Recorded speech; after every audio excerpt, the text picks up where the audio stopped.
looking, you pay attention to Korea. And it's just amazing, quite fascinating how for somebody like me who's really interested in world history and is interested in the rise and fall of nations and cultures and the rise and the fall and the rise and the fall, I am 100% convinced that the next rise is in the East. No question about it. And if I had children, my children would be studying about Korea. They'd be learning Korean. I would be sending them to study abroad in Seoul, not to Rome, not to Paris, not to London. I would be, listen, go for it. You want to be part of the future of the world? You go east. Think east. Imagine east. If I were running a university, these would be the language programs that would be blowing up. These would be the cultural programs, the things that we'd be studying, because I'd want my students to be looking forward. Look, let me just show you a couple of things. I know we don't like numbers. GDP, gross domestic product. So this is the sum total of all the finished goods and services that come out of a country. The finished goods and services, including things that are sold internally and that are sold externally. And let me show you this. In 1965, in the UK, the GDP in the UK was $100 billion.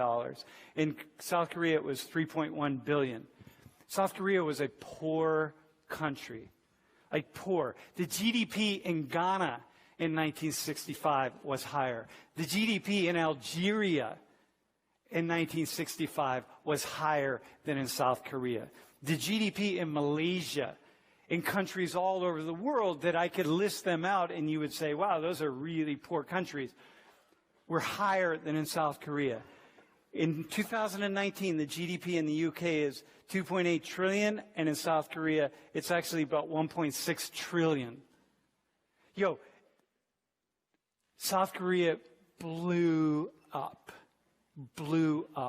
Things happened in a really, really serious way. Probably in the history of the world, in my study, in my understanding of the world, there's never been a country that has been able to do what South Korea has done economically.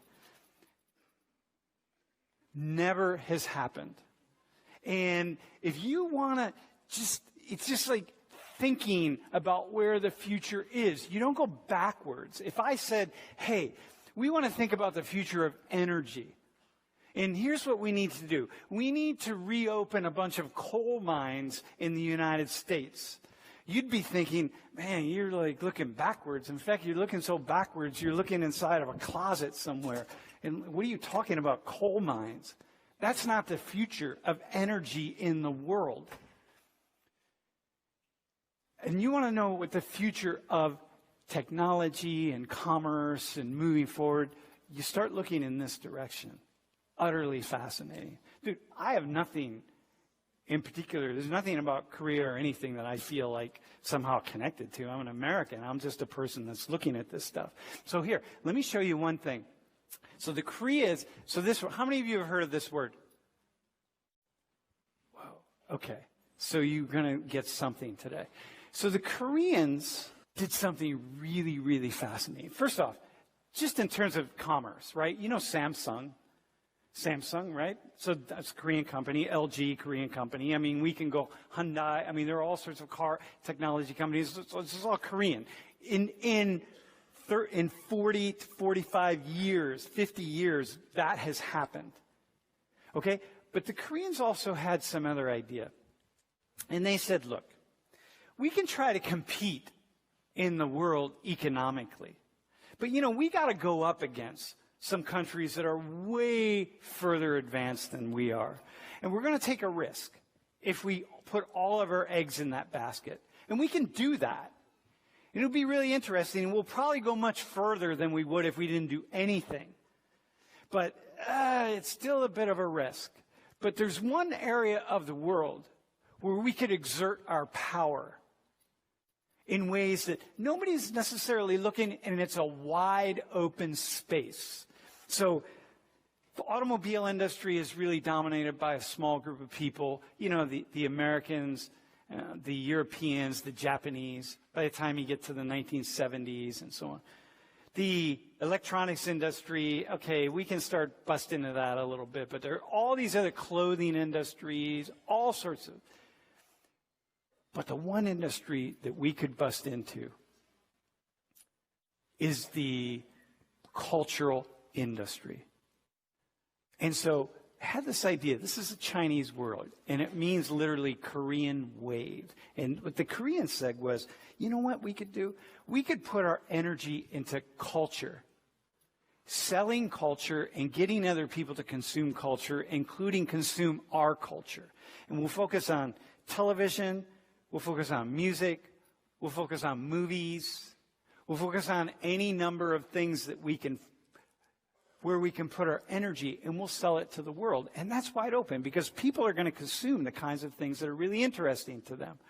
And so the Koreans did that. They started what's called the Korean wave, which is where, so if you have the idea that, you know, like this guy, you know, the singer Psy, or all these K-pop bands, this idea that this just emerged out of nowhere, it didn't emerge out of nowhere. It was a very distinct, concerted effort on the part of the Korean government and the Korean people to push these ideas in this culture out around to the rest of the world and get the rest of the world to consume and to buy it. So something like K-pop didn't just emerge out of nowhere. It was years and years and years of very careful crafting and very careful movement forward. Utterly fascinating. And now it's this global phenomenon that people all over the world are consuming and buying and being fascinated by. And it happened just like this.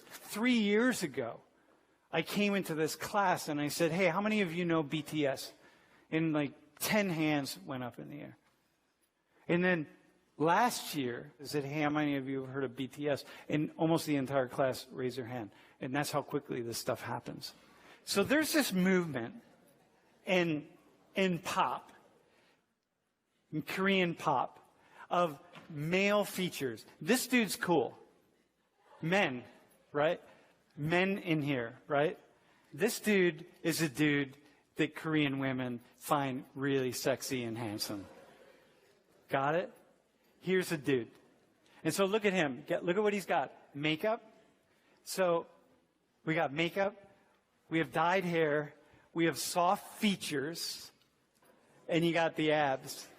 All this. Got to have the abs. So this dude is like the classic K-pop guy. Right?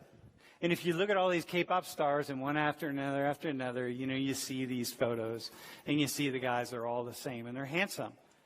They're cute and they're handsome. And they're considered to be really, really attractive, and not just by 18-year-olds and 15-year-olds, but by 30, 40, and 50-year-olds. You can be a guy in the West and be thinking, yeah, no, that's not really cool. You got a movement in the world